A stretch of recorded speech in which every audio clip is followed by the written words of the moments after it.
Assalamualaikum warahmatullahi wabarakatuh. Kami dari kelompok 7 akan menjelaskan materi dari kelompok kami, yaitu tentang memahami implementasi masa bayi dengan perkembangan pendidikan peserta didik dengan mata kuliah perkembangan peserta didik yang diampu oleh Bapak Chandres Abadi, MPD Konseling. Baiklah, sebelum kami menjelaskan materi dari kelompok kami, izinkan kami untuk memperkenalkan diri terlebih dahulu. Yang pertama, saya sendiri Ines Anggreni, NPM 5021041. Yang kedua, Anggun Anggreni, NPM 5021055. Dan yang ketiga, Via Anugrah dengan NPM 5021059. Materi yang pertama yaitu tentang pengertian masa bayi. Menurut Departemen Kesehatan tahun 2009, masa bayi adalah masa keemasan sekaligus masa kritis perkembangan seseorang. Dikatakan masa kritis karena pada masa ini, bayi sangat peka terhadap lingkungan, dan dikatakan masa keemasan karena masa bayi berlangsung sangat singkat dan tidak dapat diulang kembali. Masa bayi dianggap sebagai masa dasar karena merupakan dasar periode kehidupan yang sesungguhnya, karena pada saat ini banyak pola perilaku, sikap, dan pola ekspresi emosi terbentuk. Masa bayi berlangsung 2 tahun pertama setelah periode bayi baru lahir. Berikut ini adalah ciri-ciri masa bayi yang sangat penting. Yang pertama, masa bayi adalah masa dasar yang sesungguhnya. 2. Masa bayi adalah masa di mana pertumbuhan dan perubahan berjalan pesat. 3. Masa bayi adalah masa berkurangnya ketergantungan. 4. Masa bayi adalah masa meningkatnya individualitas. 5. Masa bayi adalah permulaan sosialisasi. 6. Masa bayi adalah permulaan perkembangannya penggolongan peran seks. 7. Masa bayi adalah masa yang menarik. 8. Masa bayi merupakan permulaan kreativitas. Materi yang selanjutnya yaitu tentang jenis tangisan bayi. Menurut Muhammad Ilham Qaudri tahun 2016, dalam penelitian menjelaskan secara komprehensif pola serta fonetik suara yang dihasilkan oleh bayi. Dari fonetik tersebut, diketahui bahwa respon yang tepat untuk menanggapi tangisan bayi sehingga tangisannya cepat mereda. Adapun beberapa jenis tangisan bayi diklasifikasikan sebagai berikut. Yang pertama yaitu mengantuk. Ketidakmampuan bayi untuk mengkomunikasikan langsung rasa kantuknya diperlihatkan melalui tangisan. Pada bayi usia antara 0 hingga 3 bulan, suara tangis bernada oh, sembari membulatkan bibir menjadi pertanda bayi mengantuk. Refleks primitif ini diikuti oleh gerakan mengusap mata dan menguap beberapa kali. Gerakan tangan dan kaki pun akan terlihat jelas pada bayi yang mengantuk. Yang kedua yaitu lapar dan haus. Melansir dari The Asian Parents, sebutkan bahwa bayi kelaparan akan menangis lebih lama dan panjang. Orang tua biasanya merasa kesulitan menenangkan bayi yang merasa lapar. Tak jarang bayi bakal menghisap jempol tangan sembari menendangkan kaki ke arah udara. Untuk melihat apakah bayi masih merasa lapar, coba angkat bayi ke arah dada. Bila bayi refleks mencari payudara ibu, kemungkinan besar memang bayi masih merasa lapar. Dan yang terakhir yaitu tidak nyaman. Ada beragam jenis tangisan yang menandakan rasa tak nyaman pada bayi. Yang membuat bayi tidak nyaman antara lain popok yang basah, kulit iritasi atau perubahan suhu yang cukup ekstrim. Bayi sangat peka terhadap perubahan suhu, terutama panas dan dingin yang terlalu drastis. Tak cuma itu, tubuh bayi belum sepenuhnya bekerja efektif mengatur suhu sehingga rentan kedinginan dan kepanasan. Terakhir, rasa tak nyaman yang berasal dari bagian perut bayi. Rasa kembung membuat bayi mengeluarkan phonetic urge yang cukup histeris. Ini menandakan perut si bayi benar-benar terasa tak nyaman dan butuh perhatian dari orang tuanya. Baiklah, untuk materi yang selanjutnya akan dilanjutkan oleh saudari Anggun Anggraini. Baiklah, selanjutnya saya akan menjelaskan materi terkait perkembangan fisik pada masa bayi. Tumbuh kembang anak di usia lahir sampai masa kanak-kanak terjadi dengan cepat dan pesat. Perkembangan tersebut mencakup segala aspek baik perkembangan secara fisik maupun secara mental. Perkembangan secara fisik pada umumnya yaitu 1. Terjadi penurunan berat badan akibat kesulitan bayi baru lahir untuk menyesuaikan diri secara cepat dengan lingkungan. Penyesuaian ini mencangkup perubahan suhu, mengisap dan menelan, bernapas dan membuang kotoran. Selanjutnya, berat badan bayi akan turun sekitar 5-7% dari berat lahir. Bayi belum bisa banyak melakukan gerakan, hanyalah melakukan gerakan refleks dan memasukkan bedah ke dalam mulutnya. Selanjutnya, kadang-kadang terdapat rambut halus dan punggung, tetapi yang di punggung biasanya akan segera menghilang. Yang ketiga, proporsi kepala dengan panjang tubuh kira-kira 1:4, berbanding 1:7 dengan orang dewasa. Selama 6 bulan pertama, pertumbuhan terus terjadi dengan pesat, kemudian mulai menurun, dan dalam tahun kedua tingkat pertumbuhan cepat menurun. Selanjutnya, proporsi tubuh pertumbuhan kepala berkurang, sedangkan pertumbuhan tubuh dan tungkai meningkat, sehingga bayi berangsur-angsur menjadi kurang berat di atas, dan pada masa akhir bayi tampak lebih ramping dan tidak gempal. Selama tahun kedua, ketika proporsi tubuh berubah, bayi mulai memperlihatkan kecenderungan bangun tubuh yang khas seperti ektomorfik, mesomorfik, atau endomorfik. Dan yang terakhir, bayi belum bisa merespon dengan baik, yang mana hanya mampu menangis dalam berkomunikasi. Itulah materi terkait perkembangan fisik pada masa bayi. D. Fungsi psikologis.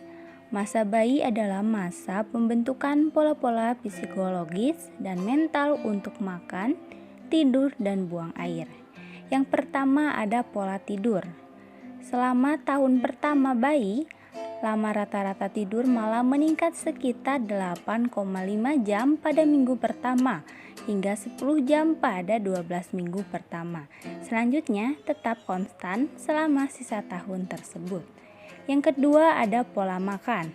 Sejak kelahiran hingga usia 4 atau 5 bulan, semua pola makan adalah dalam bentuk mengisap dan menelan. Oleh karena itu, makanan haruslah dalam bentuk cair. Mengunyah umumnya barulah muncul dalam pola perkembangan sebulan sesudah menggigit.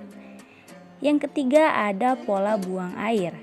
Pengendalian atau kontrol buang air besar rata-rata mulai pada usia 6 bulan, sedangkan pengendalian buang air kecil mulai antara usia 15 sampai 16 bulan.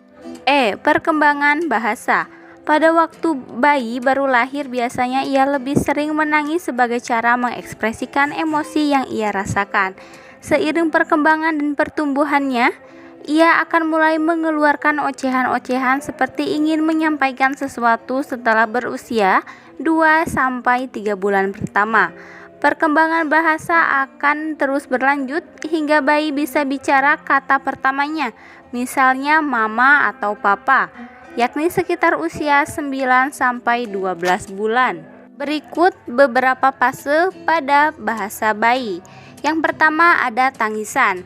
Bayi telah menangis bahkan sejak lahir. Ketika baru lahir, tangisan bayi menandakan bahwa paru-parunya terisi oleh udara.